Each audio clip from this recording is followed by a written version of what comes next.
صل على سيدنا ومولانا محمد وعلى سيدنا علي وسيدتنا فاطمة وسيدتنا زينب وسيدنا حسن وسيدنا حسين وعلى آله وصحبه وبارك وسلم الحمد للہ رب العالمین والصلاة والسلام علی سید الانبیاء والمرسلین اللہم صلی علی سیدنا و مولانا محمد وعلی آلہ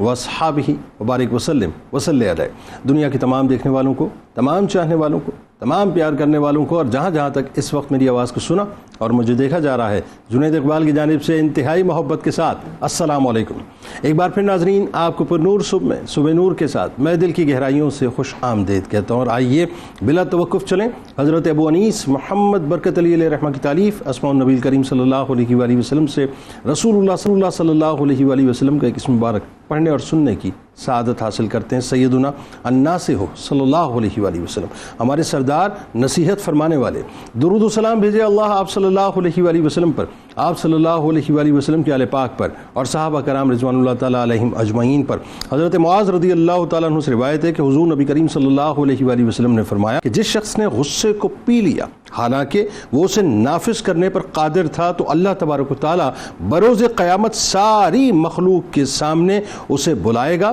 اور اسے بہت بلند مقام عطا فرمائے گا، جسے دیکھ کر تمام لوگ رشک کریں گے۔ ناظرین کرام، ایک ایسی ہی ہستی کی بارگاہ میں آج چلتے ہیں جن کا تذکرہ پاک جب بھی ہم کرتے ہیں تو یقیناً انتہائی رشک کے ساتھ کرتے ہیں، کیونکہ یہ ٹائٹل بڑا عظیم ہے صاحب کہ پہلے شہید ختم نبوت۔ آپ جاننا چاہتے ہوں گے کون ہے، تو آئیے چلیں ان کی بارگاہ میں کہ اس عظیم صحابی اور پہلے شہید ختم نبوت حضرت حبیب بن زید رضی اللہ تعالی عنہما کا ذکر پاک کرتے ہیں، جن کی عظیم ترین والدہ غازیہ احد حضرت ام عمارہ رضی اللہ تعالی عنہا کو یہ اعزاز حاصل ہے کہ انہوں نے اسلام کے دفاع، اللہ تبارک و تعالیٰ کے دین کے حفاظت اور رسول کریم صلی اللہ علیہ وآلہ وسلم کے دفاع میں عورتوں میں سب سے پہلے ہتھیار اٹھایا، یعنی یہ بھی اعزاز آپ کے گھرانے کو حاصل ہے، جن کی شجاعت و بہادری اور احد کے میدان میں فداکاری کو دیکھ کے حضور نبی کریم صلی اللہ علیہ وآلہ وسلم نے انہیں خاتون احد کے نام سے، یعنی یہ ٹائٹل، اس ٹائٹل سے آپ کو نوازا تھا، اور جب بھی پکارا کرتے تھے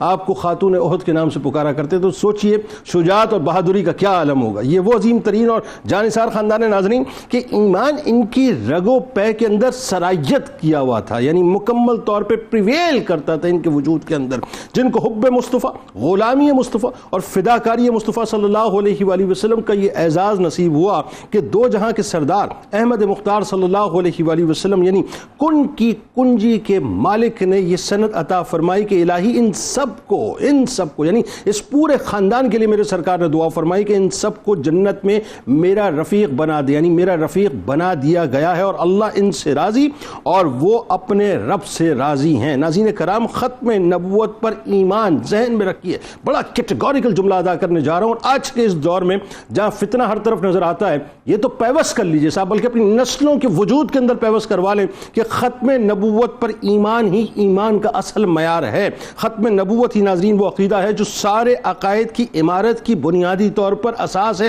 بلکہ بنیاد ہے۔ عقیدہ ختم نبوت نہیں ناظرین تو پھر ذہن میں رکھیے گا کچھ بھی نہیں، پھر اپنے ایمان کو، جیسے میں عموماً ایک جملہ کہتا ہوں نا کہ ہوا میں معطل کر دیں، اڑا دیں، یا اس کو جو ہے مطلب ہوا میں معلق کر دیں تو ختم ہو گیا۔ یعنی اب ذرا اس اعزاز کو، یعنی اس ایمانی اعزاز کو ایمانی حس سے ہی محسوس کرنے کی کوشش کیجئے کہ حضرت حبیب رضی اللہ تعالی عنہما تاریخ اسلام کی وہ عظیم ترین ہستی ہیں جن کو یہ شرف، یہ اعزاز نصیب ہوا کہ اللہ کی وحدانیت کے بعد اس کائنات کے سب سے عظیم عقیدہ یعنی عقیدہ ختم نبوت کی محافظت میں سب سے پہلے شہید ہونے کا تاج آپ رضی اللہ تعالیٰ عنہ کے سر اقدس پر سجا، جن کے مقدر میں یہ بات لکھ دی گئی تھی کہ وہ اپنے والدین اور خالہ کے ساتھ مکہ مکرمہ جائیں گے اور 70 خوش نصیب ترین بہترین افراد کے ساتھ مل کر اسلام کی سنہری تاریخ میں اپنا نام اس طرح سے لکھوائیں گے کہ رات کے اندھیرے میں اپنے ننھے پیارے پیارے ہاتھوں کو آگے بڑھا کر رسول کریم صلی اللہ علیہ وآلہ وسلم کے دست اقدس پر اس طرح سے بیعت کریں گے کہ اس دن سے انہیں اللہ کے رسول صلی اللہ علیہ وآلہ وسلم اپنے والدین سے زیادہ محبوب اور اسلام ان کے نزدیک اپنی جان سے زیادہ عزیز تر ہو جائے گا۔ کم عمر ہونے کی وجہ سے ناظرین حضرت حبیب رضی اللہ تعالیٰ عنہ غزوہ بدر اور غزوہ احد میں شریک نہ ہو سکے، البتہ اس کے بعد سارے غزوات میں حضور نبی کریم صلی اللہ علیہ وآلہ وسلم کے ساتھ نہ صرف شریک رہے بلکہ بہادری کے جوہر بھی دکھاتے رہے اور اپنے آپ کو قربان کرنے کے لیے ہمیشہ تیار رہا کرتے تھے۔ ناظرین کرام، قاصد مصطفیٰ صلی اللہ علیہ وآلہ وسلم بن کر جھوٹے مدعی نبوت مسیلمہ کذاب کے پاس جانے والے حضرت حبیب بن زید رضی اللہ تعالیٰ عنہ پر آزمائش کے وہ پہاڑ ٹوٹے ناظرین، وہ پہاڑ ٹوٹے جس کا تصور میں محال ہے کہ لا نبی آبادی کے ایمان کو ببانگ دہل بیان کرنے والے حضرت حبیب رضی اللہ تعالیٰ عنہ وہ ہستی ہیں جن کی سماعتیں مسیلمہ کذاب جیسے جھوٹے کی بات سننے سے بھی انکاری تھیں۔ یعنی آج جو ہم بیٹھ کے گفتگو کر لیتے ہیں، جی بات کر لیتے ہیں ذرا قادیانی، ارے بات بھی نہیں کی جاتی صاحب، وہاں تو سننے سے بھی انکاری تھے۔ مسیلمہ ظلم و تشدد کی انتہا کرتا رہا، آپ رضی اللہ تعالیٰ عنہ کے بدن کا آدھا حصہ کٹ کر ناظرین ٹکڑوں میں زمین پر بکھر چکا تھا۔ ابھی یہ جو شدت تھی یہ بیان کریں گے آگے جا کر کہ ٹکڑوں میں بکھر چکا تھا اور آدھا دھڑ جو ہے باقی رہ گیا تھا۔ بالآخر آپ رضی اللہ تعالیٰ عنہ کی پاکیزہ اور عظیم روح جو ہے وہ پرواز کر گئی، مگر زبان پر ختم نبوت زندہ باد کا ورد مکمل طور پہ جاری رہا۔ اگر ابھی رضی اللہ تعالیٰ عنہ کا ناظرین میں تذکرہ کروں تو بس مجھے ایک جملہ ادا کرنے دیجئے۔ میرا عقیدہ یہ کہتا ہے کہ یقین مانیے مجھے محسوس ہوتا ہے کہ اس وقت حوران بہشت بھی اور تمام ملائکہ ان پہ فخر کرتے ہوں گے کہ یہ پہلی شخصیت ہیں جن کے سر اقدس پر محافظ ختم نبوت اور شہید ختم نبوت ہونے کا تاج سجا۔ ناظرین کرام، حضرت حبیب رضی اللہ تعالیٰ عنہ یہ بھی ذہن میں رکھیے گا، جان بچانے کی خاطر یعنی دل سے ایمان پر قائم رہتے ہوئے مسیلمہ کذاب کی ہم نوائی کر لیتے تو ان کے ایمان میں کوئی نقص واقع نہ ہوتا، نہ ان کے اسلام کو کوئی نقصان پہنچتا، مگر یہ ہستی جو اپنے والد، والدہ، بھائی اور خالہ کے ہمراہ بیعت عقبہ میں حاضر ہوئے تھے اور جنہوں نے ان مبارک اور فیصلہ کن لمحات میں ہی اپنی بیعت میں یعنی اس طرح سے کامل ہونے کا ثبوت دیا تھا کہ جو بے نقص ایمان کی ذمہ داری اٹھا چکے تھے، ان کے نزدیک جائز نہ تھا کہ وہ راہ فرار اختیار کرتے یا راہ رخصت اختیار کرتے۔ انہوں نے عظیمت کا راستہ بھی ایسا اختیار کیا ناظرین کہ عظیمت ہی عظیمت نظر آتی ہے، اور بس یوں سمجھ لیجئے کہ زبان حال سے وہ کہتے ہوئے نظر آتے ہیں کہ نماز اچھی، حج اچھا، روزہ اچھا، زکوٰۃ اچھی، مگر میں باوجود اس کے مسلمہ ہو نہیں سکتا، نہ جب تک کٹ مروں میں خواجہ بطحا کی حرمت پر خدا شاہد ہے کامل میرا ایمان ہو نہیں سکتا۔ صاحب کہ حضرت حبیب بن زید رضی اللہ تعالیٰ عنہ، ان کا ذکر پاک ظاہر ہے جب بھی آتا ہے زبان پہ اور ان کا نام مبارک جب ذہن پہ یعنی زبان پہ آتا ہے تو میں تو سچی بات ہے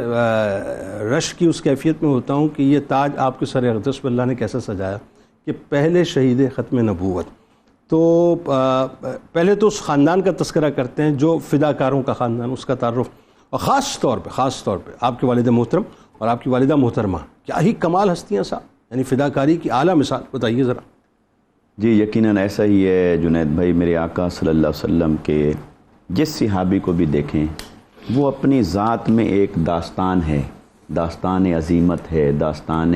اثار و قربانی ہے، داستان عشق و محبت ہے،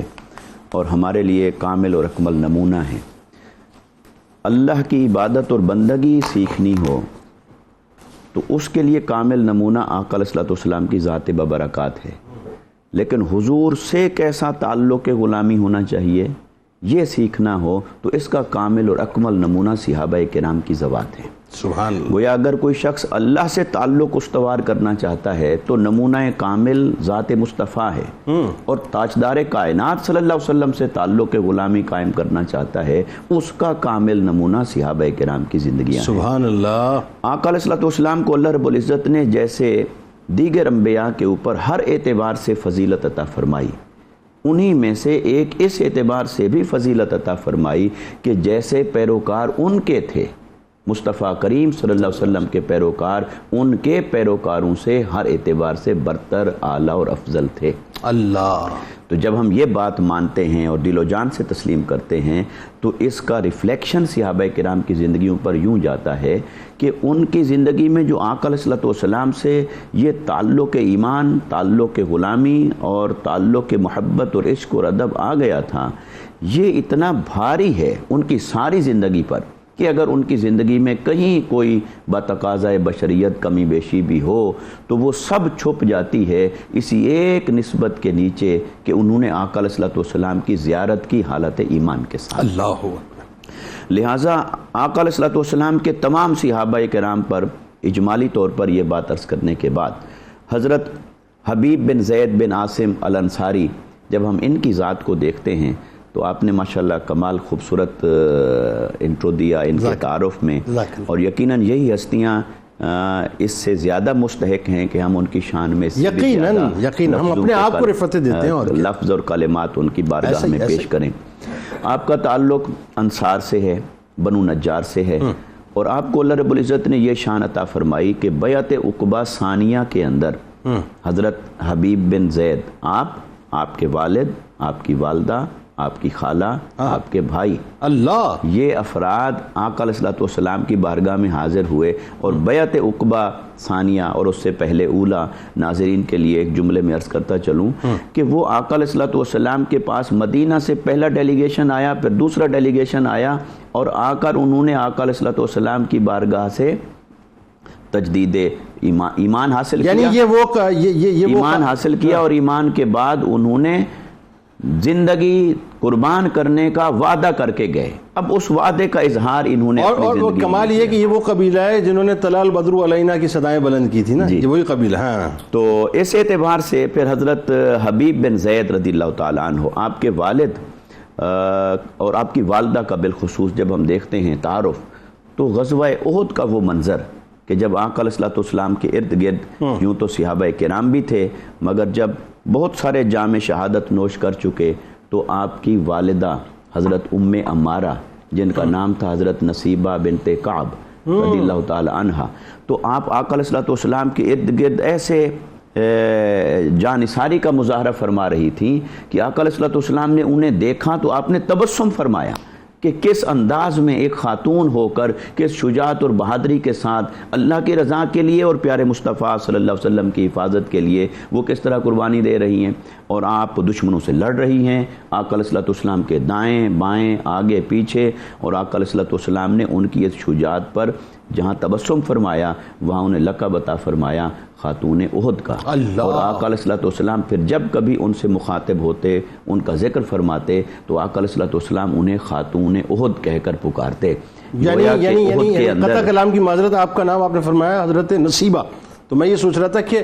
اسم بمسمى فضیلت کے اعتبار سے بنا دیا سرکار نے کہ کیا نصیبہ آپ کے چمکے کہ پھر رہتی دنیا تک آپ خاتون احد بن گئی۔ جی ہاں، چونکہ یہ وہ نصیب سواد سے ہوتا ہے، وہ سواد سے ہے، لیکن میں یہ کہ تلفظ کرنے میں یہ مماثلت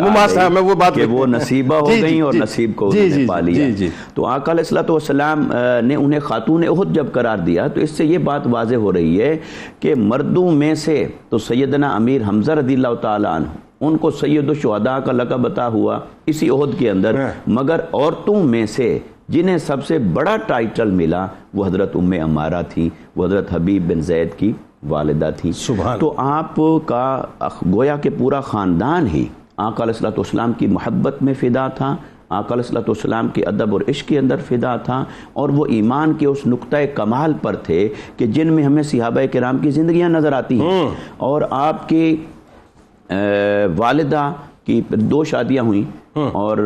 جو شادی حضرت زید کے ساتھ ہوئی یعنی حضرت حبیب کے والد گرامی کے ساتھ، تو ان سے حضرت عبداللہ ایک اور بھی ان کے بھائی ہوئے، وہ بھی اسی طرح آقا علیہ الصلوۃ والسلام کے صحابی ہوئے، اور آقا علیہ الصلوۃ والسلام کی ذات ببرکات پر انہوں نے بھی اپنی بے مثال قربانیاں پیش کی۔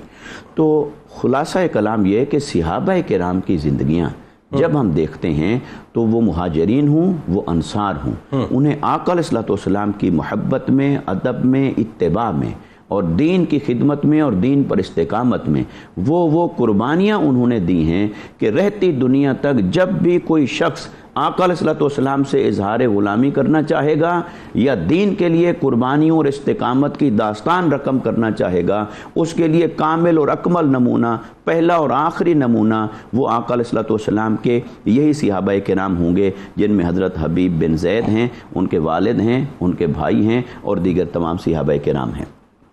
جناب کیا خوبصورت تمید ہے، بات کو آگے بڑھاتے ہیں۔ اور اس میں ایک بات جو میں بھی سوچ رہا تھا اور وہ ابتدا میں نے عرض بھی کی تھی کہ جب ایک مسلمان بارہا، اور ظاہر ہر وقت یہ تو ایک تصور رہتا ہے ذہن میں کہ جب بھی دعا کے لیے ہاتھ اٹھاتے ہیں کہ یا رسول اللہ صلی اللہ علیہ وسلم کرم فرما دیں، اللہ سے دعا کرتے ہیں کہ اللہ بروز محشر میں سرکار علیہ السلام کے غلاموں میں شامل فرما دیں، ان کا پڑوس عطا فرما دے، ان کی غلامی، یعنی کوئی عورت ہے تو وہ کنیزی مانگتی ہے، کوئی مطلب مرد ہے تو وہ خدامی مانگتا ہے۔ لیکن آپ دیکھیے کہ اس خاندان کو ایک شرف کتنا بڑا عطا ہوا، اور یہ شرف میرا خیال ہے اس سے بڑا شرف کوئی ہو ہی نہیں سکتا کہ سرکار خود یہ فرمائیں کہ اللہ تبارک و تعالیٰ نے ان کو میرا رفیق بنا دیا ہے، اس خاندان کو۔ تو میرا خیال ہے اسی سلسلے سے آپ سلسلے کو جوڑیں، اور خاص طور پہ بتائیے کہ حضرت حبیب بن زید رضی اللہ تعالیٰ عنہما کی جو بیعت عقبہ ثانیہ میں شرکت ہوئی ہے، اس بیعت عقبہ ثانیہ کی اہمیت کیا۔ پھر آپ ننھے سے ہیں، لیکن وہی بات ہے کہ ننھے ہونے کے باوجود بھی جو ہے ایمان آپ کا ننھا نہیں تھا، ایمان آپ کا جو ہے وہ بڑا مضبوط تھا، پہاڑ کی طرح مضبوط تھا۔ تو وہ جو پرکیف منظرنامہ تھا، بتائیے کیا ہے؟ بسم اللہ الرحمن الرحیم۔ حضرت سیدنا حبیب بن زید بن عاصم رضی اللہ تعالیٰ عنہ یقیناً ایک بے مثال شخصیت کا نام ہے، اور جیسا آپ نے ذکر کیا کہ عمر ان کی ننھی سی تھی، کم عمر تھے، لیکن یہ ذرا سوچنا چاہیے کہ ایک صحابی کے بیٹے تھے۔ اللہ تو صحابہ کرام رضوان اللہ تعالیٰ علیہ مجمعین نے انہیں محبت رسول کے وہ کون سے جام پلائے تھے کہ اس مختصر سی عمر میں بھی وہ اپنی جان نثاری کی یہ داستانیں اللہ۔ جب ہم بیعت عقبہ ثانیہ کی بات کرتے ہیں تو ہمیں فطرتی طور پر، نفسیاتی طور پر ساتھ ملا کر یہ بات سوچنی چاہیے کہ ایسے لوگ حضور علیہ الصلوۃ والسلام سے وعدہ کرنے کے لیے آئے ہیں، حضور کے ہاتھ پر بیعت کرنے کے لیے آئے ہیں، جن سے ظاہری طور پر آقا کائنات صلی اللہ علیہ وسلم کا کوئی خونی رشتہ نظر نہیں آتا، حضور علیہ الصلوۃ والسلام کے علاقے کے وہ افراد نہیں، اور دور سے آئے ہیں اور حضور سے وعدہ کر رہے ہیں، اللہ، اور کائنات کے تاجدار صلی اللہ علیہ وسلم ان کے وعدے کو اہمیت بھی عطا فرما۔ بالکل ایسا ہے، اور اس وعدے کی اہمیت، اس کو دینا، اس بات کی طرف اشارہ ہے کہ جو وعدہ کر رہا ہے وہ مسلمان ہے، اور جو ان کے وعدے کو قبول کر رہا ہے وہ ان مسلمانوں کا آخری نبی محمد مصطفیٰ صلی اللہ علیہ وسلم۔ تو ایک وعدے اور اس بیعت کی اہمیت کو بھی ہمارے سامنے یہ انداز موجود رہتا ہے۔ پھر جب ہم اس بیعت عقبہ ثانیہ کی اہمیت پر مزید کلام کریں تو یہ سب ہمارے علم میں ہے کہ مدینہ المنورہ میں یہودیوں کا غلبہ ہے، قرآن نے ذکر کیا یعرفونہ کما یعرفون ابناءہم، غلبہ ہے، زیادہ ہیں، اکثریت میں ہیں، حضور علیہ الصلوۃ والسلام پر کوئی ساری تاریخ جانتے ہیں، لیکن آپ کو صرف اس وجہ سے ماننے سے انکاری تھے کہ وہ ایک جو تعصب تھا خاندانی اعتبار سے، اس کی بنیاد پر حضور کو ماننے سے انکاری ہیں۔ لیکن اس کے باوجود آپ دیکھیے کہ اس بیعت عقبہ ثانیہ کی وجہ سے وہاں کے قبائل میں اوس و خزرج کے درمیان جو سالوں سے دشمنی چل رہی تھی، اس بیعت کے نتیجہ میں وہ دشمنی دوستی میں تبدیل ہوئی۔ اللہ، تو آقا کائنات صلی اللہ علیہ وسلم چونکہ دور اندیشی میں اپنی مثال آپ ہیں، اللہ، معاہدہ تو یہ 70 کے ساتھ ہو رہا ہے، لیکن اس کے اثرات 70,000 پر مرتب ہونے تھے۔ جناب حبیب بن زید بن عاصم رضی اللہ تعالیٰ عنہ کو ہم دیکھتے ہیں تو وہ بھی یہاں تشریف لائے اور حضور علیہ الصلوۃ والسلام کے ہاتھ پر بیعت کر رہے۔ میں یہاں یہ جملے عرض کرنا چاہوں گا کہ حضرت عباس اس وقت ایمان نہیں لائے تھے، تو انہوں نے کہا تھا کہ یہ جو تم بیعت کر رہے ہو، بنی ہاشم اپنے فرد کی جو ہے نا وہ حفاظت کرنا جانتے ہیں، تم سوچ بچار کر لو، کہیں ایسا نہ ہو کہ بعد میں تم پچھتاؤ کہ تم جان دینے اور لینے کے وعدے کر رہے ہو۔ تو اس کے جواب میں جو بڑا مضبوط خطاب تھا وہ، اپنے بھتیجے کی محبت میں حضرت عباس اس وقت حضرت برا بن عازب رضی اللہ تعالیٰ عنہ آگے بڑھے تھے، اور انہوں نے کہا تھا کہ ہم تلواروں کے سائے میں پیدا ہوئے اور تلواروں کے سائے میں ہی ہم پلے بڑھے ہیں، اس لیے ہم سے کسی قسم کی وہ کمی بیشی کا خیال بھی ذہن میں نہیں لے کر آ۔ اور اسی میں ابو الہثم آگے بڑھے تھے، اور انہوں نے جب اور جانثاری ذکر کرتے ہوئے کہا یا رسول اللہ کہیں ایسا تو نہیں ہوگا کہ جب آپ کو غلبہ حاصل ہو جائے تو آپ واپس آ جائیں اور ہم یہودیوں سے لڑائی لے بیٹھیں.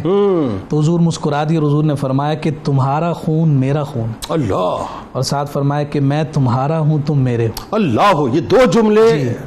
کتنے بھاری جملے. یہ بیعت عقبہ ثانیہ کی گویا کہ ایک کرکس ہے. حضور علیہ السلام نے گویا وہیں اعلان فرما دیا تھا کہ میں آ رہا ہوں, میرا انتظار کر. اللہ ہو. تو حضرت حبیب بن زید بن عاصم انصاری رضی اللہ تعالیٰ عنہ کی ذات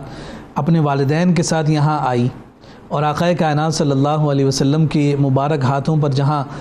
اس علاقے کے اور اس خاندانوں کے بڑے بزرگ آ کر حضور کے ہاتھ پر بیعت کر رہے ہیں, تو وہاں ایک چھوٹا سا ننھا سا اور خوبصورت سا ہاتھ بھی ان ہاتھوں کے درمیان موجود ہے. لیکن وہ اپنی جسامت کے اعتبار سے تو ننھا ہے, لیکن اس میں جذبے اسی طرح سے سلامت اور تندرست ہیں جیسے کسی بڑے جوان رانا کے ہوتے ہیں.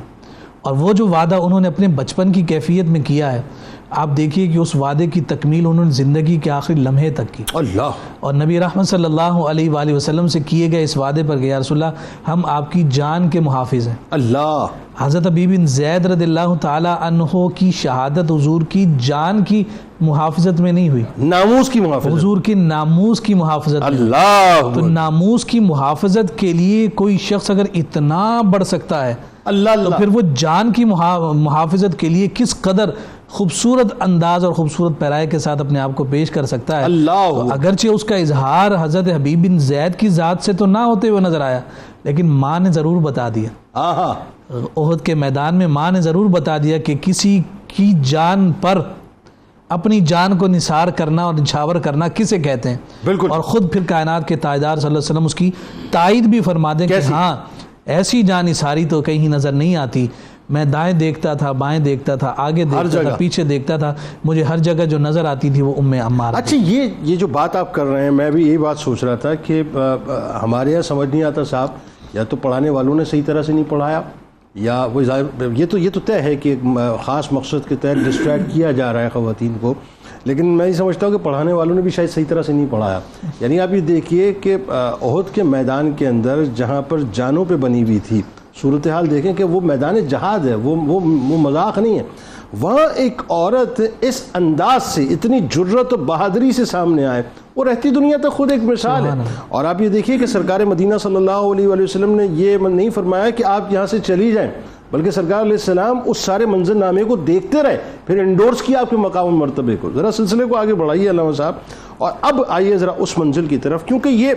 بیعت عقبہ ثانی جو ہے بنیادی طور پہ اس میں ایک عہد و پیما, جیسا کہ ابھی گفتگو ہوئی وہ ہوا, اور وہی بات آ گئی کہ اس عہد و پیما میں اپنا سب کچھ سرکار پر لٹانے کے لیے اور سرکار علیہ السلام کی محافظت کے لیے باقاعدہ بیعت کی گئی تھی, اور دین اسلام سے ایک کمٹمنٹ ظاہر ہے اس کے لیے. لیکن وہی بات ہے کہ جب فتنہ مسلمہ کذاب اٹھتا ہے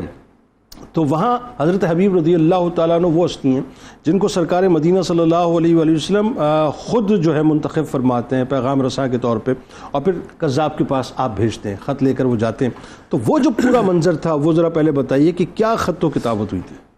بسم اللہ الرحمن الرحیم. جی بڑا خوبصورت تذکرہ ہے یہ صحابی ابن صحابی, مجاہد ابن مجاہد, محافظ ختم نبوت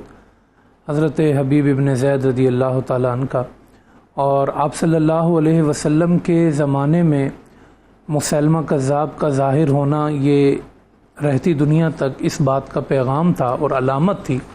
کہ نبی جو ہوتا ہے وہ جہاں محبت کا, اخلاص کا, تقوی کا, حق کا اور خدا کے قرب کی علامت بن کر ظاہر ہوتا ہے, وہیں اس کے مقابلے میں جھوٹی نبوت کا دعویٰ کرنے والے وہ لالچ, ہوس, دنیا پرستی اور مال پرستی کا مظہر بن کے, علامت بن کے دنیا کے سامنے ظاہر ہوتا ہے. اور یہ جو تقابل ہے کہ ایک سچا نبی اور جھوٹا نبی, اس کا فرق جو ہے وہ عہد نبوت سے ہی جو ہے وہ ظاہر ہو جاتا ہے. اور آپ صلی اللہ علیہ وسلم جو ہیں وہ اگر کسی اور نے نبی بن کے آنا ہوتا تو آپ یوں فرما دیتے کہ بھئی یہ جھوٹا ہے, اس نبی نے تو کہیں بعد میں جا کے ظاہر ہونا ہے, فلاں زمانے میں ظاہر ہونا ہے. خود آپ صلی اللہ علیہ وسلم نے مسلمہ کے ظاہر ہونے کے وقت ببانگ دہل یہ اعلان فرما دیا کہ تو بھی جھوٹا ہے تیرے جیسے 30 جھوٹے اور پیدا ہوں گے اور قیامت تک جو آئے گا وہ جھوٹا ہوگا، مجھے خدا نے آخری نبی بنا کے بھیجا ہے۔ تو یہ ختم نبوت کا جو موضوع اور مضمون ہے یہ اتنا زیادہ مضبوط ہو جاتا ہے خود سیرت رسول عربی صلی اللہ علیہ وسلم سے کہ اب اس میں شک کرنے والا وہ ظاہری طور پر جو ہے وہ دنیا پرستی، لالچ اور کفر کی علامت بن کر آئے گا، وہ کبھی بھی اسلام کی کسی مقام سے اپنا سر نہیں اٹھائے گا۔ اچھا، مسیلمہ کذاب نے جو سرکار مدینہ صلی اللہ علیہ وسلم کو خط لکھا، اس میں اس نے نبوت کا دعوت تو نہیں کیا؟ جی میں یہی عرض کر رہا ہوں، پارٹنرشپ کلیم جی یہی میں عرض کر رہا ہوں، دنیا پرستی کا جو میں نے ایک تمہید میں عرض کیا کہ اب وہ نجد کے علاقے میں، بنو حنیفہ کے علاقوں میں، قبائل میں اس نے اپنا کام جو ہے وہ تیز کیا اور وہاں لوگوں کو بہکانا شروع کیا۔ اچھا دیکھیں ابتدا کہاں سے ہوتی ہے، کہنے لگا کہ میں محمد عربی کا ہی نمائندہ ہوں۔ معاذ اللہ، یہ دیکھیں آغاز یہیں سے کرتے ہیں لوگوں کو بہکانے کے لیے، جیسے ہمارے دور کے قادیانی نے کیا کہ میں عالم ہوں، پھر مسلح ہوں، پھر فلاں ہوں، پھر یہی کام کیا تو اس نے اب جب لوگ مائل ہونا شروع ہوئے تو حتیٰ کہ آخر اس نے کہا کہ میں نبی ہوں، میں خود نبی ہوں۔ اور حضور علیہ السلام کو خط کیا لکھا؟ خط یہ لکھا کہ مسلمہ کی طرف سے محمد الرسول اللہ کو یہ خط ملے اور آدھی زمین آپ کی ہے تو آدھی زمین میری ہے، ٹھیک ہے، آپ کو بھی اللہ نے نبی بنایا ہے، مجھے بھی اللہ نے نبی بنایا ہے، قریش آدھی زمین لے لیں، آدھی زمین میں لے لوں گا، اور قریش ظالم بھی ہیں۔ یہ اس نے دیکھیں دنیا کی بات کی، زمین کی بات کی، مال کی بات کی، عہدے کی بات کی، اور یہ اس کے خود جھوٹ ہونے کی علامت تھی۔ اسٹارٹ انسان یہیں سے لیتا ہے۔ جی آپ صلی اللہ علیہ وسلم نے خط کا اتنا خوبصورت جواب دیا، آپ نے فرمایا محمد الرسول اللہ کی طرف سے مسیلمہ کذاب کو ملے، والسلام علی من اتبع الہدی، تم پر سلامتی بھی نہیں، سلامتی جو ہدایت کے راستے پر، جو ہدایت کی پیروی کرتا ہے۔ تم نے زمین کی بات کی تو سن لو،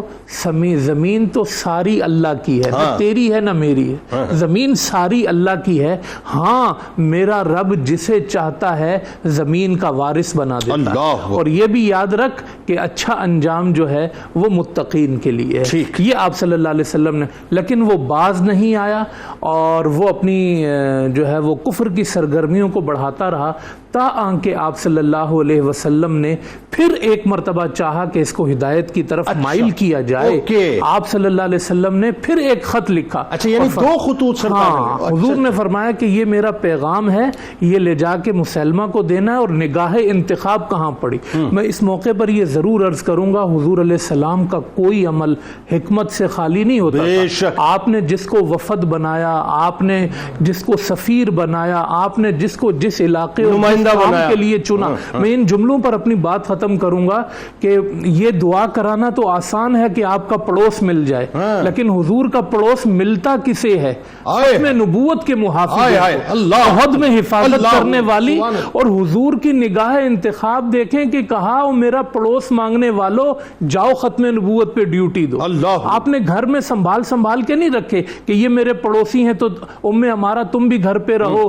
حبیب تم پہ نہ، بولا نہ نکلو میری ختم نبوت کے لیے۔ اور نگاہ مصطفیٰ دیکھ رہی تھی کہ حبیب بن زید کا انجام کیا ہوگا، اور جو مسلمہ کذاب نے ان کے ساتھ کیا وہ آگے تفصیل سے اس پر بات ہوگی، لیکن یہ اس وقت مسلمانوں کے حکمرانوں، مسلمانوں کے علماء، مسلمانوں کی عوام کے لیے ایک پیغام ہے کہ اگر حضور سے کچھ حصہ چاہتے ہو تو تمہیں ختم نبوت کے لیے کھڑے ہونا پڑے گا۔ نگاہ انتخاب حبیب بن زید پر گئی، اور کیا لقب اور کیا ان کو عہدہ نصیب ہوا کہ وہ وفد مصطفیٰ تھے، وہ سفیر رسول تھے، وہ سفیر ختم نبوت تھے، اور انہوں نے قیامت تک اپنا یہ کردار جو ہے وہ لوگوں کے سامنے محفوظ کر دیا کہ اگر مجھے حضور کا پڑوس ملے گا تو دنیا میں مجھے محافظ ختم نبوت کے عنوان سے۔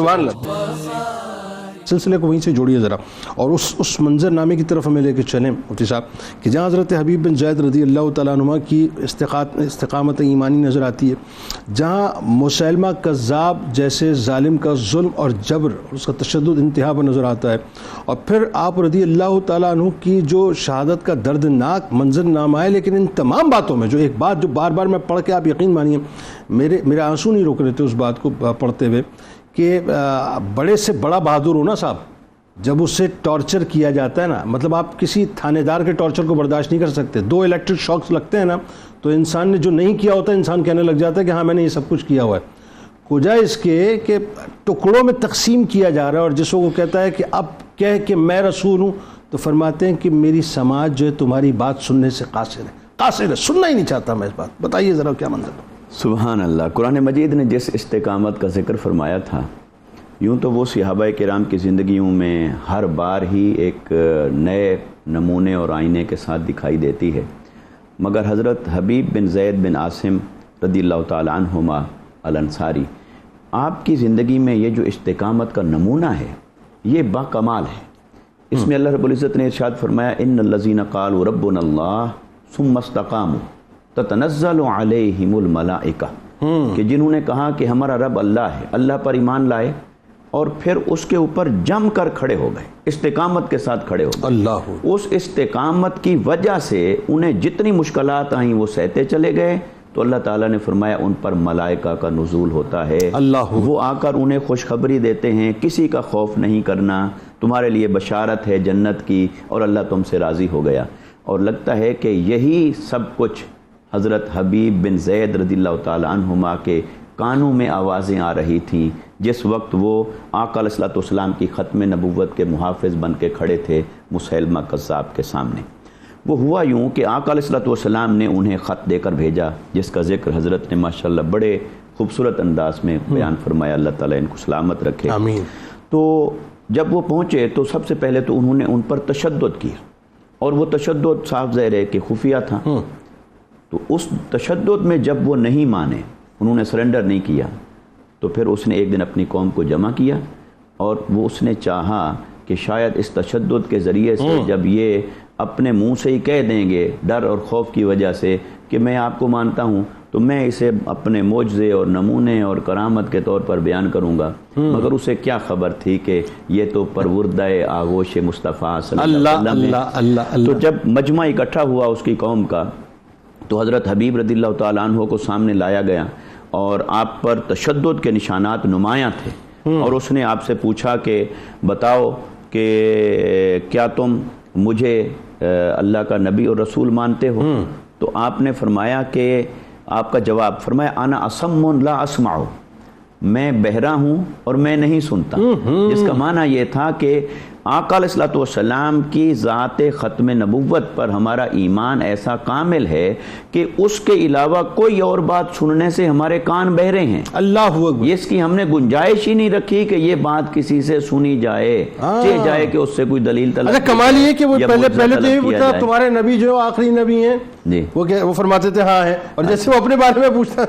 تو جب اس نے یہ دیکھا کہ بھی میرا تو انہوں نے انکار کر دیا، تو پھر اس نے پوچھا کہ چلو ان کا اقرار کروا کے پھر اپنا اقرار کرواؤں۔ اس نے کہا کیا آپ حضرت محمد صلی اللہ علیہ وسلم کو مانتے ہیں؟ تو آپ جواب دیتے کہ ہاں میں ان کی گواہی دیتا ہوں، میں ان کو مانتا ہوں، اور میں ان کو نبی اور رسول مانتا ہوں۔ بالکل۔ پھر وہ پوچھتا کہ اچھا مجھے مانتے ہو؟ آپ فرماتے نہیں، میں نے تو سنا ہی نہیں، میں تو بہرا ہوں۔ اور 3 بار اس نے ایسا کیا۔ پھر اس نے اپنے جلاد کو حکم دیا کہ ان کے اعضاء کاٹے جائیں، گوشت کا ٹکڑا کاٹ کے پھینکا جائے۔ اس نے پہلے ایک ہاتھ کاٹا، پھر یہی مکالمہ ہوا کہ کیا تم مانتے ہو محمد صلی اللہ علیہ وسلم کو رسول؟ فرماتے ہاں۔ مجھے مانتے ہو؟ فرمایا میں نے تو یہ بات سنی نہیں، میں تو بہرا ہوں۔ پھر اس نے دوسرا ہاتھ کٹوایا، پھر ایک پاؤں، پھر دوسرا، پھر جسم کے اعضاء کٹتے چلے گئے، اور حتیٰ کہ آدھا دھڑ مبارک آپ کا زمین پر بکھر گیا، پھر بھی آپ استقامت کا پہاڑ بن کے کھڑے تھے، اور آقا علیہ الصلوۃ والسلام کی نبوت پر ایمان،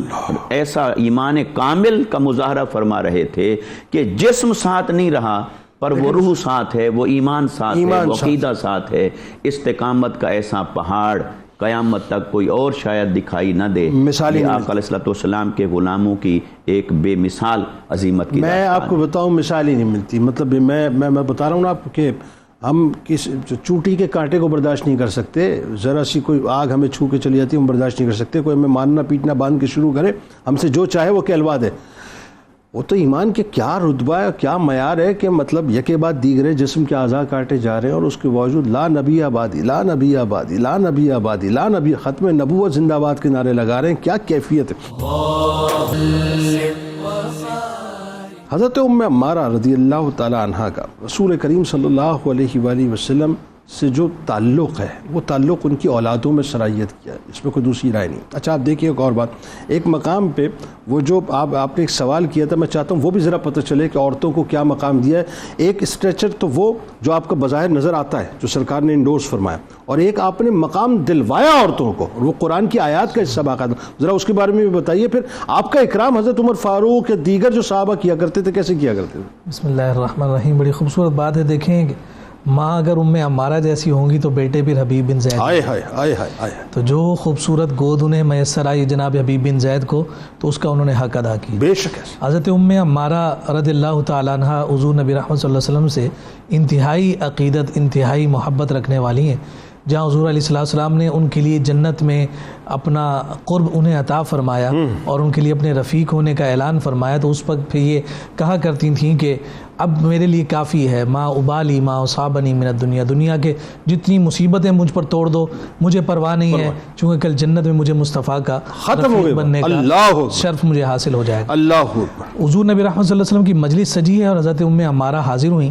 اور آ کر عرض کرنے لگی، یا رسول اللہ، قرآن مجید فرقان حمید میں اللہ رب العزت جب بھی کوئی حکم نازل فرماتا ہے تو اس میں براہ راست مخاطبت مردوں کے ساتھ ہوتی ہے، شان مردوں کی بیان ہوتی ہے، اس میں ہمارا حصہ کہاں ہوتا ہے؟ آئے ہائے، یہ ایک خواہش ہے اس عظیم صحابیہ کی کہ جنہوں نے حضور علیہ السلام کی خاطر اپنی جان کو احد کے میدان میں داؤ پر لگایا۔ بالکل، اور فریڈم آف وومن کی بات کرنے والوں کے لیے بھی یہ بڑا زبردست جواب ہے۔ اور اللہ رب العزت نے پیارے مصطفیٰ کریم صلی اللہ علیہ وسلم سے اس محبت اور الفت کا اتنا خوبصورت رسپانس عطا فرمایا کہ یہاں انہوں نے خواہش کا اظہار کیا کہ مردوں ہی کی جانب ساری مخاطبت ہوتی ہے، عورتیں محروم رہ جاتی ہیں۔ ابھی یہ سوال جاری تھا کہ جبریل امی آیت لے کر آ گئے، ان المسلمین والمسلمات والمؤمنین والمؤمنات والقانتین والقانتات والصادقین والصادقات والصابرین والصابرات والخاشعین والخاشعات والمتصدقین والمتصدقات والصائمین والصائمات والحافظین فروجهم والحافظات والذاکرین اللہ کثیرا والذاکرات، اور پھر آخر میں فرمایا اعد اللہ لهم مغفرۃ واجرا عظیما۔ عمارہ کیا بات کرتی ہو کہ صرف مردوں کو، یہ دیکھو مردوں کے ساتھ عورتوں کا تذکرہ بھی ہے، اور جیسا وعدہ مغفرت کا اور اجر عظیم کا مردوں کے لیے ہے، عمارہ تیرے سوال کی برکت سے لفظوں کے ساتھ تمام عورتوں کو بھی اس میں داخل۔ اللہ اکبر۔ یہ جناب سیدہ عمارہ رضی اللہ تعالیٰ عنہا کا حضور کی خدمت میں عرض کرنا، اور قرآن نے اپنی اس خوبصورت محبت کا اظہاریہ ذکر کیا۔ میں رہتی دنیا تک ایک پریویلیج کلاس جو ہے عورت کو دے دی۔ اب ظاہر سی بات ہے کہ یہ مجلس جو سجی تھی، یہ جو سوال ہوا تھا، عمر فاروق نے بھی تو کہیں دیکھا تھا۔ عمارہ کی جب حضور نے ذکر شان بیان فرمائی کہ دائیں بائیں ہر طرف یہی نظر آتی تھی، عمر فاروق نے سنا تھا نا، اور اس کے پھر جواب میں حضرت عمر فاروق رضی اللہ تعالی عنہ بیان فرما رہے ہیں کہ جب آپ کی خدمت میں چادریں پیش ہوئی ہیں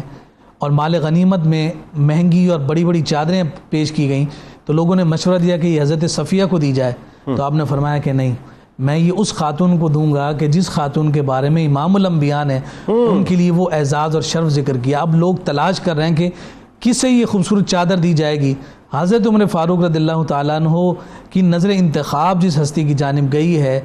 آقا کائنات صلی اللہ علیہ وسلم کی وہ خوبصورت صحابیہ سیدہ عمارہ ہیں کہ جنہیں وہ سب سے بڑی اور خوبصورت اور مہنگی چادر تحفے کے طور پر پیش کی گئی، اور ان کا اعزاز اور ان کا اکرام حضرت عمر فاروق رضی اللہ تعالیٰ عنہ نے فرمایا، اور پھر رہتی دنیا تک کے مسلمانوں کے لیے یہ خوبصورت پیغام دے دیا کہ جو مصطفیٰ کے جتنا زیادہ قریب ہوتا ہے وہ اتنا ہی زیادہ قابل احترام اور قابل اکرام ہوا کرتا ہے، اس کی تکریم، اس کی تعظیم اسی طرح سے لازم ہو جاتی ہے جیسے اس نے تعظیم حضور علیہ السلام کی اپنے کردار، اپنے عمل اور اپنے افعال کے ذریعے سے سر انجام دی۔ بہت شکریہ، آپ تینوں احباب تشریف لائے۔ کتاب الشفا کی جانب چلتے ہیں۔ ارشاد نبوی صلی اللہ علیہ وسلم، جو شخص رات کو سونے سے قبل سورہ واقعہ پڑھے گا اس کے گھر میں کبھی فاقہ نہیں ہوگا، رزق میں برکت ہوگی اور وہ گھر خوشیوں کا گہوارہ بن جائے گا۔ حضرت علی کرم اللہ وجہ الکریم کا کمال قول مبارک ہے کہ جو شخص اللہ کو یاد رکھتا ہے تو اللہ تبارک و تعالیٰ اس کے دل کو زندہ اور عقل کو روشن رکھتا ہے۔